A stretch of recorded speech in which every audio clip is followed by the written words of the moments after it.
¿Qué tal? ¿Cómo están? Muy buenas tardes. Bienvenidos a La Grillotina. Qué gusto en saludarlos. Soy Mario Gámez en vivo, como todas las tardes, en nuestros estudios de Dominio Radio, en esta colonia Mirador Centro. Tarde gris, nublada, brizna, llovizna en gran parte de la zona. Ya lo había pronosticado Mauro Morales.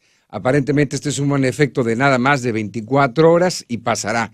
De ahí tendremos una estupenda semana, lo que resta de la misma, aunque por ahí tendremos otro bajoncito por ahí del sábado de la próxima semana, pero también muy breve y muy leve, según el pronóstico de Mauro Morales. Esa chamba se la dejamos a él. También me toca darles la bienvenida a este programa.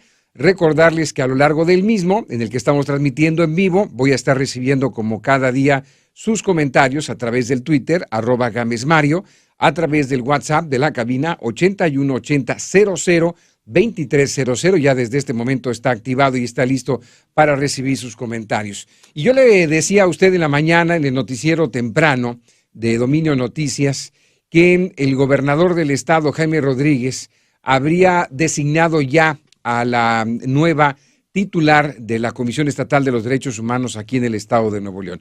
Le había explicado yo cuál había sido el proceso, las opciones en el Congreso del estado y que ahora era una opción definitiva, única, de parte del Ejecutivo respecto a nombrar quién tendrá en sus manos la defensa de los derechos humanos en este estado de Nuevo León. Y bueno, pues justamente nos acompaña esta tarde Sofía Velasco Becerra, quien es justamente la persona que ha sido designada por el Bronco, por Jaime Rodríguez, y le doy la bienvenida a este programa. Sofía, ¿cómo estás? Buenas tardes. Hola, ¿qué tal? Buenas tardes, un gusto estar aquí en tu programa y muchas gracias por el espacio. Al contrario, Sofía, bienvenida. Yo estaba explicándole en la mañana al auditorio el proceso que se sigue en la designación del cargo, en el sentido de que hay dos oportunidades que tiene el Congreso para poder hacer una designación, digamos, en consenso entre el Ejecutivo que propone y el Legislativo que finalmente aprueba. Decide.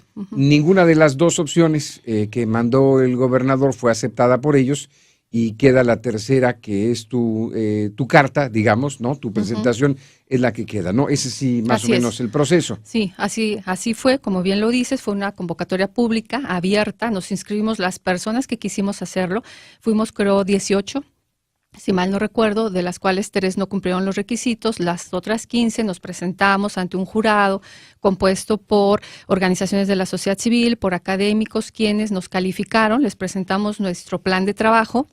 Y una vez que nos evaluaron, bueno, ya se decidieron los lugares, ¿verdad? Primero, segundo y un tercer lugar, que es el que ocupó tu servidora. Y como bien tú lo mencionas, en ese orden es que fueron las propuestas enviadas al Congreso. La primera propuesta. ¿Cómo se decidieron esos 3 lugares? Bueno, esa fue una votación que hicieron ellos, ¿sí? Los integrantes de las universidades, en el que nosotros, bueno, pues ya nada más supimos los resultados. Sí, ellos votaron de acuerdo pues a nuestra experiencia, a nuestra trayectoria también y al plan de trabajo que nosotros presentamos. Fue como se decidió. Y perdón por la pregunta, pero opción 1, 2 y 3, en ese orden, ¿por considerarse mejor opción la primera? Posiblemente, sí. Porque hay un juego en este tema, yo lo conversaba en la mañana. Ajá. Finalmente no puedo yo descartar la posibilidad de un juego político en este sentido, en el tema de las preferencias del gobernador y o del Congreso en los descartes de las opciones hasta llegar a la opción 3, que fuiste tú.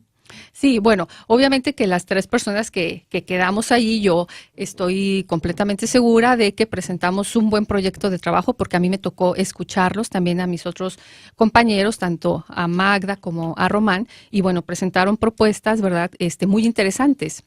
Y muy buenas también incluso, ¿sí? Entonces yo no podría desacreditarlos de ninguna manera a ellos, ni mucho menos al proceso que se llevó a cabo. Entonces, bueno, fue transparente para mí, se hizo de cara abierta a la ciudadanía. Entonces, bueno, en ese sentido fue que se decidieron los 3 lugares. Sofía, de parte el Congreso no participa. En este lugar mío ya no. En el tuyo ya no. No, ya no. Ya nada más es para que me tomen la protesta. Ya está en sus manos, el oficio ya les fue entregado el mismo sábado que me designan, entonces ya nada más estoy esperando que ellos se pongan en contacto conmigo para que me den fecha y con mucho gusto acudir. ¿Y la toma de protesta inclusive es legal o es nada más protocolaria también? Es Es legal, sí, tienen que hacerla para que yo ya pueda ejercer el cargo. Ya, porque hay algunas versiones de la oficina Manuel González en el sentido de que ni esto era necesario, la toma de protesta de parte de los diputados. Sí, sí es necesaria porque, bueno, allí es como se hace también con base en la Constitución, sí está señalado, entonces la toma de protesta sí es obligada, ¿no? Si bien ya estoy en funciones, así lo dijo el gobierno, se necesita este acto que es protocolario, pero también es legal. Muy bien, ¿has notado alguna reacción de parte del Congreso, de alguna fracción del Congreso después de tu nombramiento del gobernador o del Ejecutivo? Bueno, yo sé que puede haber allí algunas voces que pretenden decir que no tengo los requisitos legales para poder asumir el cargo, ¿sí? Bien. Lo cual, si me permites aclararlo de una vez, decirles que esto está, que es infundado, ¿sí? No hay ninguna razón para que lo digan. Al contrario, yo cumplo con todos los requisitos legales, porque si no, de entrada ni siquiera me hubiera inscrito a este procedimiento, ¿sí? Entonces no tengo ningún impedimento legal para ejercer este cargo. El impedimento, a ver, es que tú eras consejera de Así la es, Comisión era Estatal consejera, Electoral. así es. Entonces, lo que ellos han argumentado, algunas voces por ahí, de que al ser yo consejera, no podía o no puedo, más bien, participar y formar parte de esta comisión. Sin embargo, aquí el único impedimento legal que hay es para que yo sea parte del Poder Legislativo, que no es el caso, o para ser parte de la administración pública del Ejecutivo, ¿sí? O de alguna presidencia municipal. Por ejemplo, yo no podría ser secretaria de Salud, ¿sí? Ya, o sea, no de parte del gobierno central, por así llamarlo. Entonces, ¿en qué área encaja la Comisión La Estatal de los Comisión Derechos Estatal Humanos? de Derechos Humanos es un organismo autónomo y al ser un organismo autónomo no es parte de ninguno de los poderes. Por lo tanto, no hay ningún impedimento legal. Ya, Ujú. es como la misma Comisión Estatal Electoral. Exactamente, sí, de los órganos autónomos que hay en el Estado justamente es la Comisión Estatal Electoral, la Comisión de Derechos Humanos también. Entonces, no somos parte de ningún poder. Y quien quisiera protestar tu nombramiento de parte del gobernador quiere apelar a ese sentido, diciendo que tú no puedes Así es, porque hubieras pertenecido a un órgano del gobierno que no lo eres. así es, sí, O sea, no no perteneces ni al es, gobierno central ni haces chamba dependiente del Ejecutivo. así es, ni soy su empleada tampoco, ni mucho menos. La comisión es un organismo autónomo. Y A, eso a lo pesar dice, de que la asignación es del gobernador. a pesar, porque así está la legislación, así lo dice la Constitución. Sin embargo, yo no sería su empleada. La Comisión de Derechos Humanos no está subordinada al Poder Ejecutivo. Entonces, por lo tanto, no hay ningún problema. Muy bien, voy a ir a la primera de las pausas. ¿Quién es Sofía Velasco? Vamos a platicar un poquito más de los antecedentes de ella, dónde se formó, qué estudió, por qué quiere ser la defensora de los derechos humanos aquí en el Estado. Y de una vez le presentaremos una pruebita a ver qué tan enterada está justamente de este tema aquí en el Estado de Nuevo León. Así es que no se vaya, esto es La Grillotina. Sofía Velasco Becerra es la persona designada por el gobernador para ejercer el cargo de presidenta de la Comisión Estatal de los Derechos Humanos. Sofía, platícanos un poco de ti. Sé que eres abogada, licenciada en Derecho, Así es. con maestría en Derecho Penal, Constitución y Derechos de la Universidad Autónoma Metropolitana y la Universidad Autónoma de Barcelona. Así es. ¿Qué más hay detrás de ti en el background académico primero? A ver, bueno, soy del DF, tengo ya algunos años viviendo por acá. ¿Cuántos años tienes? 8 años tengo viviendo acá en esta maravillosa ciudad. Como tú lo dices, sí soy licenciada en Derecho por la Universidad Autónoma Metropolitana de la Ciudad de México. Y luego cursé un máster en Derecho Penal, Constitución y Derechos por la UAM y la Autónoma de Barcelona. Ahí mi tesis fue sobre derechos de las personas privadas de la libertad. Es un estudio que ahí tengo que está muy interesante, porque es muy anecdótico. Yo empecé en el tema de los derechos humanos desde que era estudiante, desde casi cuando se formó la CNDH, por ahí desde el 92, empecé con este tema. Me invitaron a irme a trabajar a la CNDH, empecé visitando y supervisando las cárceles de todo el país, para adultos, para lo que se llamaba antes menores infractores. Entonces, bueno, es un tema que me gustó y por eso es de que a partir de ahí empecé a trabajarlo. Después de ahí me fui a la Comisión de Derechos Humanos del DF, donde estuve 15 años, viendo quejas de todas las materias, ¿sí? De salud, penitenciarias también, y ahí llegué a ser directora de área de la segunda visitaduría, que justamente de temas penitenciarios. ¿Sí? Entonces, bueno, esa es mi trayectoria. Es una trayectoria de 18 años, 19 años en este tema. Me llama la atención tu trayectoria en materia de derechos humanos y, sin embargo, poco tiempo aquí en la entidad y ejerciendo antes de esto un cargo en la Comisión Estatal Electoral, Ujú, ¿no? sí. Desde ahí, ¿cómo es que llegas a esa posición? ¿Cómo es que llego a la Comisión Estatal Sí. Electoral? Bueno, ahí debo decir que mi primer trabajo aquí cuando llegué fue en la Comisión de Derechos Humanos de aquí, de Nuevo León. Estuve unos meses, Ujú. realicé un diagnóstico de las mujeres presas. Eso fue por ahí del 2010, si mal no recuerdo. Y posteriormente de ahí me fui a trabajar al IFE, era IFE en ese entonces.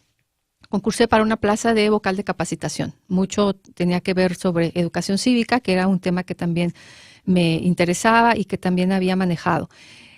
Cuando estaba ahí en el IFE, sale la convocatoria para ser consejero electoral local. Entonces decidí participar, me inscribí de igual forma, presenté exámenes, luego un ensayo. Tuve la fortuna de ser designada para un periodo de 3 años y por eso es que llegué a la Comisión Estatal Electoral. Y bueno, luego salió esta convocatoria para ser presidenta y me inscribí también.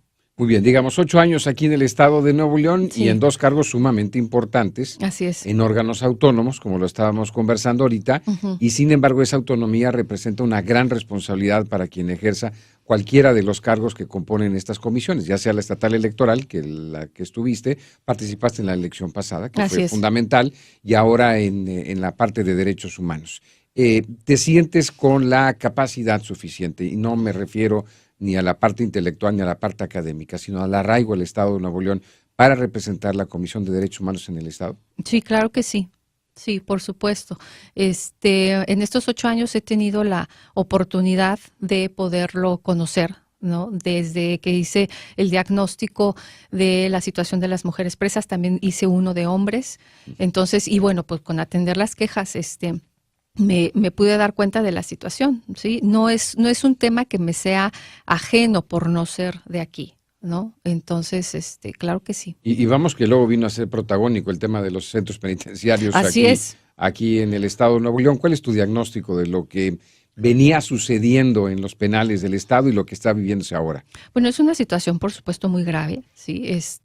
Los penales se salieron de control. Ahí esta situación del llamado autogobierno es lo que muchas veces ata de manos a las autoridades para poder hacer bien su trabajo.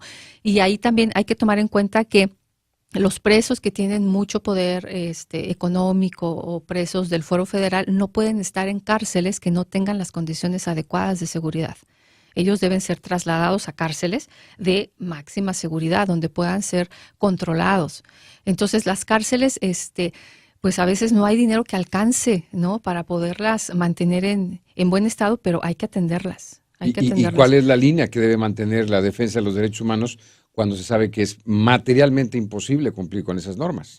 Así es, implica dinero, pero también implica atención, implica también voluntad, ¿sí? Habrá cosas de dinero, pero habrá otras cosas que no son de dinero. ¿A qué me refiero?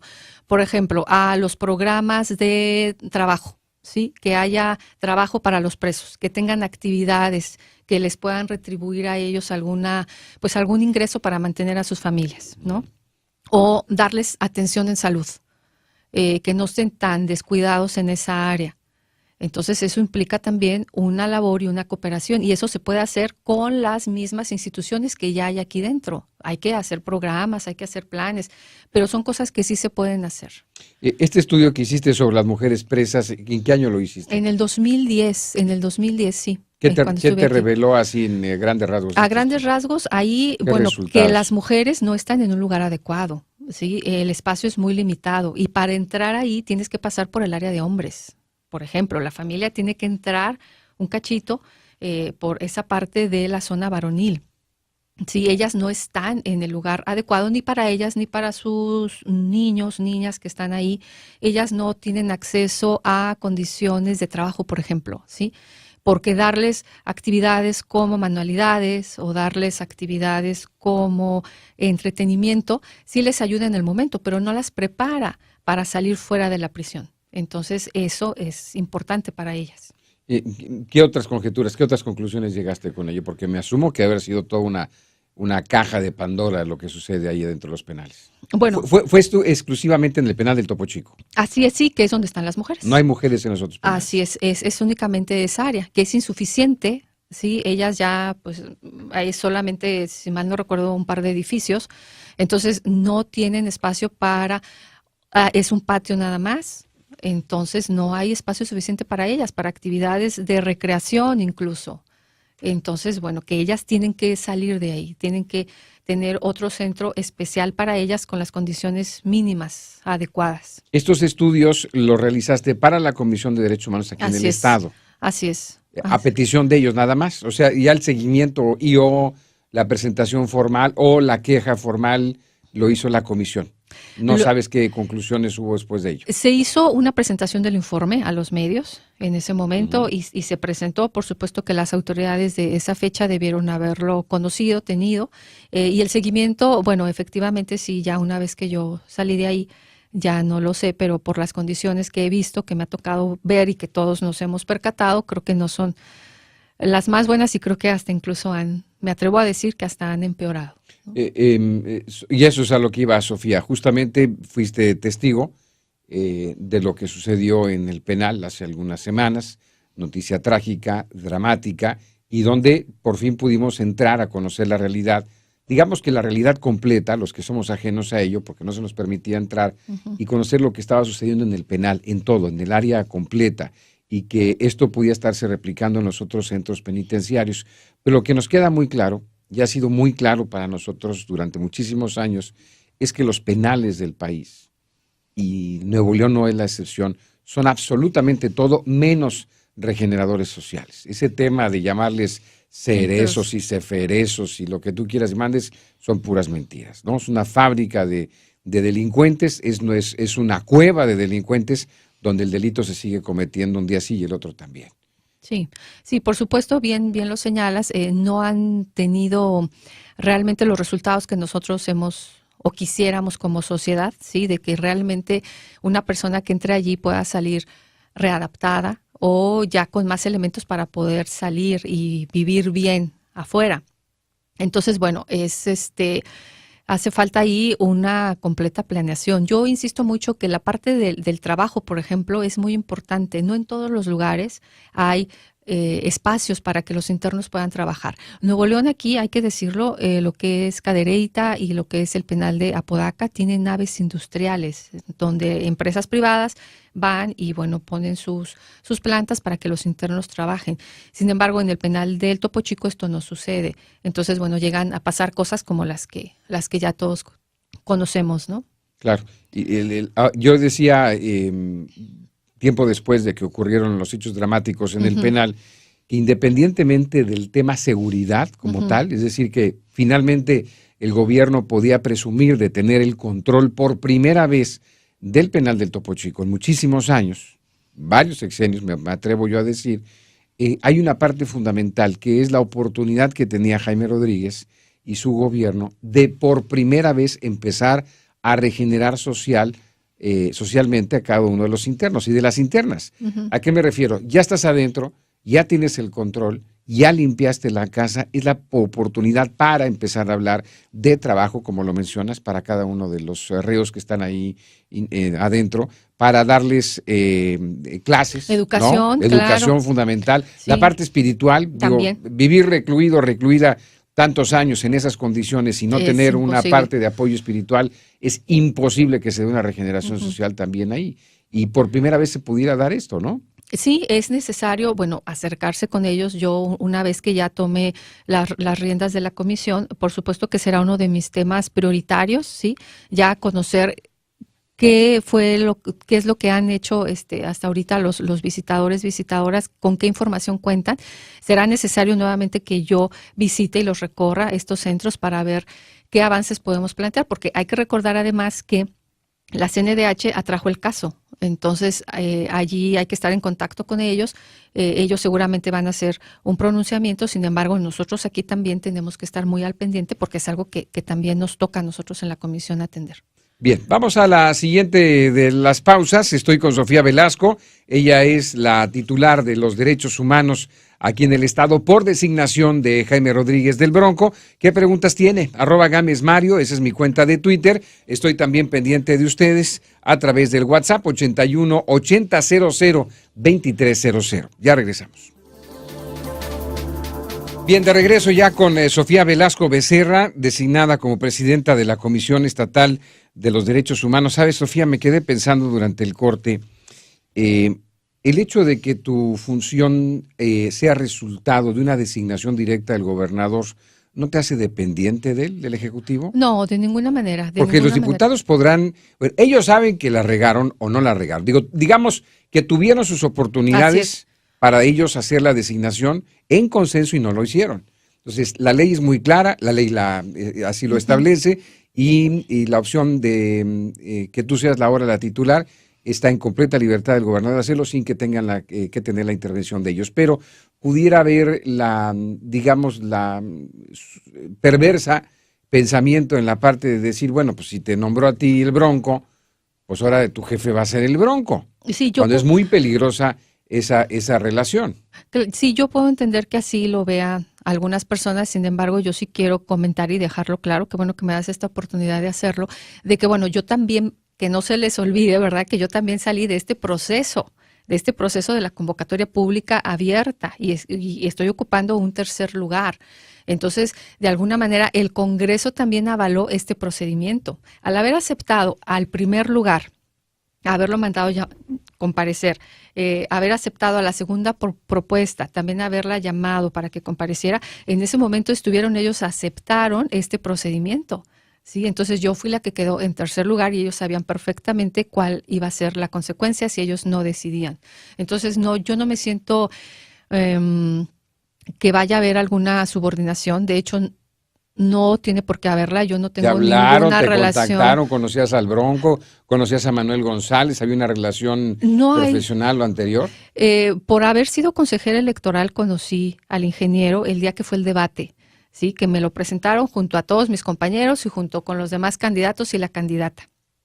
Y nada más, ¿sí? Lo volví a ver cuando le entregamos su constancia de mayoría, pero no hay ninguna relación, no la ha habido, ¿no? Yo no tengo su teléfono, ni nunca me ha llamado, ni lo he visto, ni nada. Y con el licenciado Manuel González únicamente fue cuando me llamó para decirme lo de la designación, el día y la hora. Bien, Sofía, dicho esto, hay una línea muy delgadita, muy sensible para la sociedad, cuando se refiere a la opinión pública, es decir, derechos humanos para lo único que sirve es para defender a los delincuentes. Sí. Y es una línea muy constante de expresión y de malestar de la comunidad, que además se resalta con la nueva ley ahora, en la que si finalmente los procesos seguidos por las policías uniformadas o ministeriales o el mismo Ministerio Público no está pegado a la ley, entonces los delincuentes salen. Y de hecho ahorita tú lo sabes, hay una pugna muy fuerte entre estas personas y el Poder Judicial, en el sentido que están acusando a los jueces de dejar en libertad a los delincuentes con suma facilidad. ¿Qué piensas de ello? Sí, yo puedo entender que la sociedad en algún momento se pueda sentir lastimada o agredida cuando suceden este tipo de cosas, y esta imagen de que la comisión defiende delincuentes, ¿verdad? Yo recuerdo desde sus inicios con la CNDH, porque me tocó estar casi al inicio, que era una versión que recurrentemente sacaban las autoridades un poco para deslegitimar lo que hacía la comisión. Sí, ¿por qué? Porque nunca había habido unos ojos, unas voces que dijeran, que señalaran sus errores o que estaban violando derechos humanos, ¿sí? Entonces eso es una falacia, ¿sí? Eso se ha venido arrastrando desde que se crean estos órganos. Eso es totalmente falso, porque la comisión lo que hace es defender a las personas que han sido víctimas de alguna violación a derechos humanos, ¿sí? ¿Quién puede ser víctima? Todos podemos ser víctimas si es que la autoridad nos ha violado nuestros derechos. Entonces, a partir de ahí, si una persona que ha sido privada de la libertad injustificadamente, si la han detenido arbitrariamente, bueno, pues entonces la comisión en algún momento tiene que pronunciarse y hacerlo saber a la autoridad. Sí, entonces por eso se cree que la comisión defiende delincuentes, pero no hay que perder de vista que defender esos derechos, esas garantías de debido proceso es defendernos incluso a nosotros mismos, porque si no lo hacemos, entonces nosotros podríamos ser detenidos arbitrariamente, torturados, y sin que nadie nos defienda. Entonces eso no hay que perderlo de vista también. ¿En qué momento se hace más o menos efectiva una institución de defensa de los derechos humanos respecto justamente a un caso de estos? Digamos, a que la autoridad le haga caso a la comisión en el Estado, hablando de la dependencia que tú vas a dirigir ahora, de las quejas que vayan recibiendo por justamente eso. Bueno, la fuerza más grande que tiene una comisión de derechos humanos es una recomendación, ¿sí? Cuando se emite una recomendación dirigida a una autoridad, si bien no son vinculatorias, deben tener la fuerza suficiente o la publicidad suficiente para que se cumplan. Ahí lo importante es que se haga valer el que si la autoridad no cumple la recomendación o se niega a darle seguimiento, se ha llamado al Congreso para que entonces informe a la sociedad por qué se niega. Aquí es bien importante que cuando la comisión emita una recomendación, tenga todas las evidencias y lo haga conforme a la ley, a los tratados internacionales para poderlo decir. No nada más porque nosotros consideramos, sino que haya todos los elementos. Por eso yo en mi programa de trabajo lo que estoy proponiendo es que solamente hagamos recomendaciones cuando tengamos casos graves, ¿sí? Cuando sean casos que no podamos resolver por otra vía. Porque aquí a veces se han emitido muchas recomendaciones, muchas, y son casos que bien pueden resolverse de otra manera, con una conciliación, apoyando a las víctimas de otra manera, y que las recomendaciones sean solamente para esos casos difíciles que no puedan resolverse de otra manera.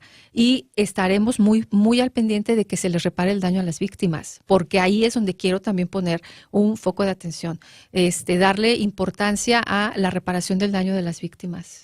A eso me refería. ¿Cómo hacer para que la dependencia que va a estar a tu cargo no sea, digamos, una especie de congreso lanzando exhortos a diestra y siniestra que sirven para dos cosas? Y tú lo sabes muy bien. Buenas intenciones, pero muy poco efectivas. La comisión, si la comisión tuviera fuerza coactiva, entonces perdería su esencia, ¿verdad? Seríamos otro poder judicial para que nuestras recomendaciones fueran obligatorias. Y ese no es el sentido de una comisión de derechos humanos. Su fuerza radica justamente en la publicidad que se haga. A ninguna autoridad le gusta ser vista como violadora de derechos humanos, ¿sí?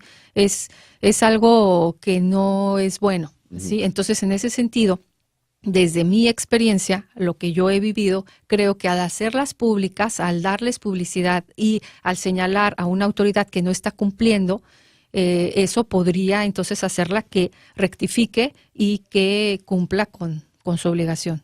¿Cuál es, en tu opinión, el problema más importante en el factor de derechos humanos en el Estado de Nuevo León hoy en día? Hay varios. El tema, por supuesto, como que ya lo mencionamos, el tema de los penales, que ese es un tema importante y que es de largo alcance, es decir, no se va a solucionar de un día para otro, hay que estar ahí continuamente checándolo. Otro tema es el que señalabas, el de justicia penal, ¿verdad? También ahí hay que estar informando a la sociedad cómo viene este nuevo sistema para que no se confundan.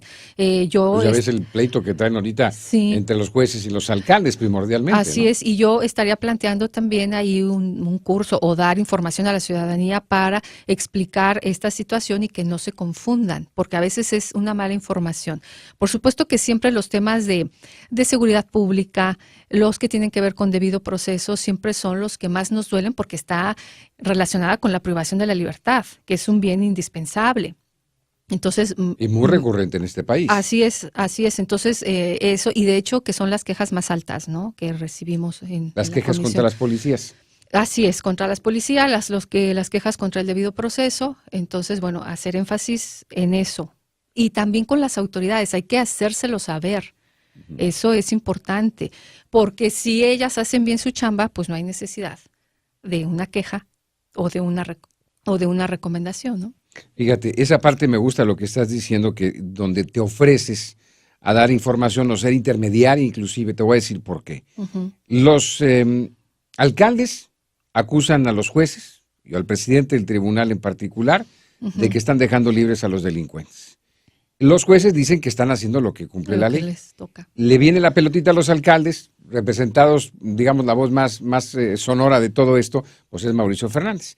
Y dice, ¿por qué no hacen un señalamiento los jueces de dónde están fallando, si es que son fallas de parte de los procedimientos a la hora, por ejemplo, de los arrestos y demás, para que esto no ocurra? ¿O por qué los jueces no presentan una iniciativa de ley si es que la ley es la que está mal y está dejando una fisura para que estén aprovechando los abogados de los delincuentes y por ahí se estén fugando? Y yo he platicado con los dos y cada uno tiene sus versiones, pero están entrampados los dos Claro. en esas mismas posiciones y mientras, pues los delincuentes algunos salen libres, ¿no? Sí. Entonces, esa parte de la pugna no le está ayudando absolutamente a nadie, pero nadie tampoco toma la batuta para dar una solución, porque los afectados somos nosotros, Sofía. Claro, finalmente. Digo, el juez es el juez y Mauricio sigue siendo juez. Claro. Los delincuentes siguen saliendo y nosotros somos los que pagamos los platos rotos. Sí, es necesario ahí justamente lo que yo decía, ¿verdad? Una adecuada capacitación a los policías que investiguen bien para que el juez a la hora de que tenga que tomar la decisión no los deje libre por cuestiones técnicas, pero que al final son importantes porque son violaciones pues a nuestros derechos, a garantías de debido proceso. Entonces ahí es necesario una capacitación de los cuerpos policíacos, de los ministerios públicos para que cumplan con su deber. Era lo que decía, si ellos actúan y hacen bien su trabajo, no tendría por qué pasar esto que está pasando.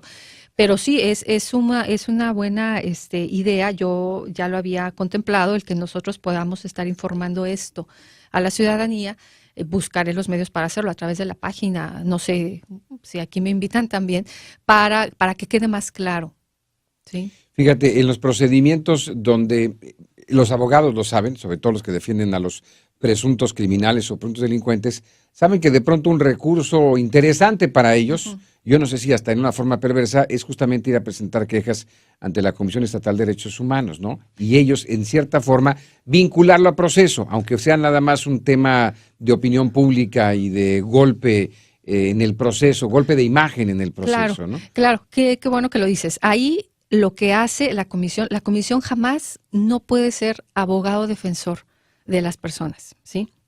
Es decir, no podemos ser su abogado de oficio, ¿sí? El proceso sigue y nosotros lo que hacemos es investigar las posibles violaciones, pero nosotros nunca vamos y decimos déjelo en libertad.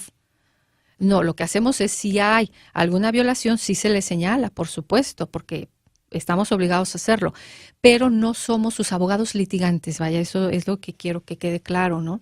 Ya, a veces nos da la impresión, Sofía, y regreso un poquito al tema de la presunta defensa de los delincuentes, en el sentido de que son más los que buscan el apoyo de la Comisión Estatal Electoral de los delincuentes que de las mismas víctimas de estos procesos. Sí, aquí hay que destacar que las víctimas para nosotros, por supuesto que son muy importantes. Yo traigo todo un plan para ponerlas a ellas en el centro de atención. Son de las primeras cosas que voy a hacer, reunirme con ellas, para ver cómo están siendo atendidas. Entonces es algo que también tenemos que destacar, ¿no? Parece que no se les ha tomado en cuenta o que no se les ha dado la debida importancia para ver en qué momento están de su reparación del daño. Sí, pero una vez que ya esté ahí en la comisión, me voy a reunir con ellas, es un tema para mí primordial. Bien, voy a la pausa, regresamos para la parte final. Sofía Velasco Becerra es la titular de Derechos Humanos por designación del gobernador. ¿Qué preguntas tiene? @GamesMario y estoy en el WhatsApp también, 8180002300. Muy bien, gracias por sus comentarios. Estoy con Sofía Velasco, titular de los Derechos Humanos en el Estado a partir de la designación que Jaime Rodríguez hizo una vez que las dos opciones presentadas al Congreso fueron desechadas. Ella es la tercera opción, que fue la que procesaron, y ya no tiene la necesidad de ser aprobada por el Congreso, aunque sí tomará protesta. ¿Ya te dijeron cuándo tomarás protesta? No, todavía no, estoy esperando. Yo espero que sea esta regresen semana. de vacaciones, andan de vacaciones. Le encantan las vacaciones a los diputados en este país, más aquí en el Estado. No lo digas tú, lo digo yo mejor. Okay. Oye, una pregunta. Dice, ¿la Comisión Estatal de los Derechos Humanos será para humanos delincuentes o humanos víctimas? Dice Antonio Gutiérrez. Bueno, es un poco lo que acabamos de explicar, ¿no? Así es. Justamente ello también. Muchas gracias a Fer también por el WhatsApp que nos estás mandando. Dice Dice, de pura casualidad, cuando en una empresa quieren quitar las prestaciones, puede apoyar la comisión. Este es un asunto laboral, no es un asunto de los derechos humanos. Perdón, me adelanto, pero me parece que son más que obvias a veces estos asuntos. Bueno, finalmente, ratificar esto, Sofía, porque me parece fundamental. Si me has dicho tú a lo largo de este programa que las quejas más recurrentes que tiene la Comisión de los Derechos Humanos aquí en el Estado son contra policías, ¿no? Por ejemplo, Sí, procedimientos por de las ejemplo, policías. así Una de las policías más importantes es la del Estado, Ujú, la Fuerza Civil sí, o la ministerial. también. Ambas dependen del gobierno del Estado y el gobierno del Estado depende del Bronco. Y el Bronco fue el que te dio el papelito, bueno, te lo mandó, te lo dio Manuel, pero te lo Así mandó es. el Bronco. Sí. ¿Te va a temblar la mano a la hora de, digamos, posicionarte en la defensa de los derechos humanos, a pesar de que sea una dependencia del mismo gobierno? Otra vez te lo pregunto, de Jaime Rodríguez como gobernador. No, de ninguna manera, de ninguna manera. El hecho de que haya sido así, porque así está en la ley, no es impedimento para que yo actúe con la firmeza y con la entereza para defender los derechos humanos de las personas. Entonces no habrá ningún motivo para no hacerlo público y para no hacerlo saber. Además, debo decir, no sería la primera recomendación que haría un gobernador. Si bien sería la primera como presidenta de esta comisión, ya me tocó en algún momento hacer recomendaciones para algunos gobernadores de todo el país, por cierto.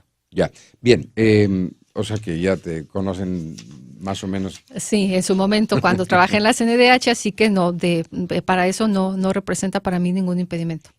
¿Cuándo te dieron el nombramiento? El sábado, Apenas el sábado. sí. ¿Ya fuiste a las instalaciones? Todavía no. No, estoy esperando que me tomar la Digamos, todavía protesta. no te adentras en Así es. en lo que está en los expedientes. Es que ya tiene esta oficina vacante, ¿cuánto tiempo? Desde diciembre, desde el De 16 de diciembre. O sea que te espera un chambal impresionante. Así es, sí, muy lista ya. Pero has entrado en contacto ya con Con el el personal, claro que sí, que ¿Qué vayan te ha dicho preparando el personal? informes, ¿no? Bueno, están esperando que yo llegue, hay ahí asuntos que tienen que atenderse, se han estado desahogando, pero sí he estado pidiendo ya información, que vayan preparando, que la tengan lista para que cuando yo llegue ya sea mucho más fácil estarla revisando, ¿sí? Ver qué asuntos tenemos pendientes, qué quejas hay por ahí que no se han atendido debidamente para sacarlas.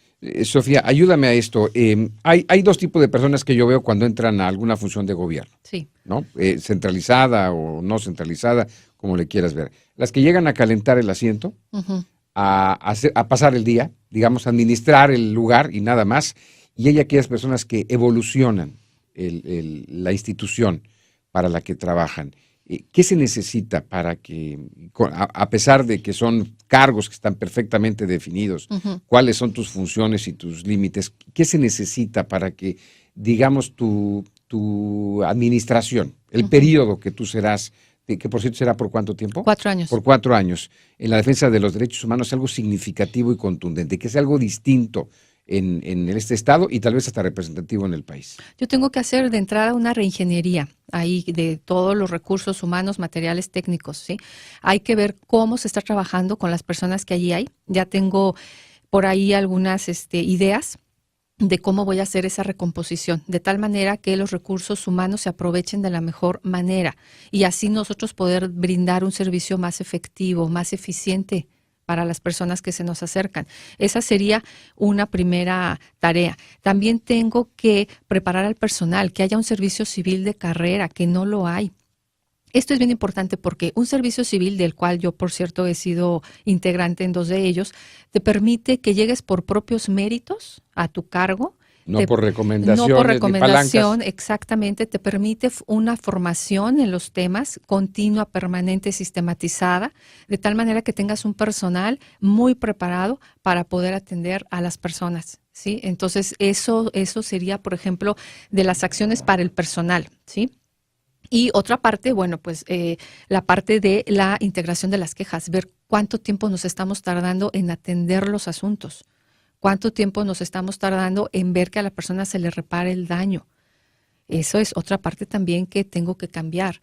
Hay mucho por hacer. La verdad es que yo espero que en poco tiempo se vayan viendo los cambios, ¿sí? Se los iremos haciendo saber a ustedes a través de los medios, sí, para que sean ustedes testigos de todo lo que se viene. Sofía, quien fue titular hasta hace poco justamente de Derechos Humanos, Minerva Martínez, cerró con muchos problemas internos ahí de la Comisión Estatal Electoral, sobre todo con los empleados y los trabajadores. ¿Estás enterada de esto? Sí, claro. Muy Sí. bien. ¿Y qué información tienes y qué piensas hacer al respecto? Porque estoy justamente tomándome de lo que me estás comentando, de la atención también al personal que trabaja en la comisión. Digo, tendrás muy buenos planes, muy buenas y bonitas intenciones, pero si no tienes un ejército bien armado, bien hecho y además motivado, pues difícilmente vas a cumplir con tu propósito. Claro, por supuesto que esta reingeniería de la que te estoy hablando, ellos van a tener que participar. Sí, yo les haré el planteamiento y ellos tendrán que estar involucrados en todos estos cambios, ¿sí? Hay que tomarlos en cuenta, hay que ver qué necesidades tienen, cómo se sienten. Es muy desgastante defender los derechos humanos, ¿sí? Porque todo el día estás recibiendo pues malas noticias, por así decirlo, ¿no? Entonces llega un momento en que el personal también se desgasta y hay que atenderlo con atención psicológica, si es que la necesitan, sí, donde ellos también puedan descargar todo esto, porque somos seres humanos, no puede ser ajeno al dolor de las personas que van y te plantean un caso. Entonces, esa parte del desgaste emocional es bien importante atenderla, y lo digo por experiencia propia. Hay una parte fundamental en el tema de los derechos humanos, Sofía, aquí en nuestro estado, y no estás ajena a ello, y es la participación de organismos civiles, ciudadanos, no gubernamentales. Voy a traer, por ejemplo, yo el caso de CADAC, de Ciudadanos en Apoyo a los Derechos Humanos, que dirige la hermana Consuelo Morales, que ha tenido reconocimientos nacionales, por cierto, ganadora del Premio de Derechos Humanos de manos del presidente Enrique Peña Nieto, y también ahora muy vinculada con la Organización de las Naciones Unidas, la mismísima ONU, sobre el trabajo que han hecho de personas desaparecidas y apoyo a las familias de las personas desaparecidas ahí. ¿Qué opinión tienes de estos organismos y cómo piensas trabajar con ellas si es que lo piensas hacer? Claro que sí, Consuelo, por supuesto que ha hecho una labor aquí importantísima para defender los derechos humanos de las personas. Yo la admiro mucho y le reconozco siempre el gran trabajo que ella ha hecho. Hay que estar de cerca con ellos. Yo creo la siguiente semana, si es que esta semana me toman la protesta, yo estaré reuniéndome con las organizaciones de la sociedad civil. Me interesa saber también ellas los planes que tienen, qué necesidades hay de la comisión para trabajar conjuntos. Y las estaré citando después para todo un plan de trabajo que traigo con ellas, con las organizaciones. Por supuesto que CADAC aquí es muy importante para nosotros. O pudieras como Comisión Estatal de los Derechos Humanos intermediar un poco, pareciera que todavía no terminan por encajar muy bien la nueva administración con el ritmo que traía este instituto como CADAC en el tema de encontrar a las personas desaparecidas, esa vinculación que hicieron con el gobierno pasado para ser ágiles, ese modelo que establecieron justamente para encontrar de manera pronta o cuando menos actuar rápido, ¿no? En el caso de las personas desaparecidas, que era fundamental para ello, venía trabajando muy bien con el gobierno pasado y este gobierno todavía como que no les ha prestado la atención necesaria a ese trabajo. Y vuelvo a decirlo, trabajo que fue reconocido y ahora modelo para otros países a través de las Naciones Unidas. Así es, claro que sí, si Consuelo está de acuerdo, con mucho gusto, claro que sí. Finalmente aquí se trata de sumar esfuerzos, todos estamos por un bien común de atender a las víctimas. Entonces yo por mí encantada, de hecho voy a buscar un acercamiento con ella y si está de acuerdo, con mucho gusto lo haré. Bien, Sofía, muchas gracias por acompañarnos. Primera charla, espero de varias que podamos tener aquí con el auditorio. Dejemos después que entres ya en funciones, que te enteres.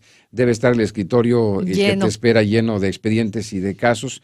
Dejemos que te involucres para que después ya con el panorama real de cuáles son las broncas reales aquí en el estado de Nuevo León, vengas a platicar con el auditorio de qué es lo que te has encontrado y cuáles son las primeras acciones que vayas a emprender, ¿no? Claro que sí, con mucho gusto y muy amable a toda tu audiencia. ¿Tienes alguna cuenta de Twitter o algo que por lo pronto te pueda conectar la gente y te pueda mandar algún mensaje? Claro que sí, mi cuenta de Twitter es @SofiaBell. Ahí me pueden mandar los mensajes, las quejas, si gustan, también con mucho gusto.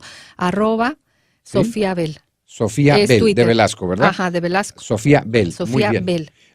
Mensajes me dicen, ¿qué tal, Mario? Una pregunta para tu invitada. Las víctimas de robos nunca recibimos informes de cómo va nuestro caso en las autoridades. Es un tema que puede intervenir ahí la comisión. Claro que sí, por supuesto, sí, esa averiguación previa, sí, cómo no, con mucho gusto, ahí con los ministerios públicos. Muy bien, pues lo dicho, lo dejaremos pendiente para que te adentres bien en la chamba, Sofía, y al pendiente de tu toma de protesta y al pendiente también de volver a platicar contigo. Con mucho gusto, un placer. Gracias. Y gracias a ustedes por habernos acompañado en esta edición de La Grillotina. No le cambie. Viene Mayela Cano con las noticias y yo regreso mañana desde las 6:30 de la mañana. Gracias. Buenas noches.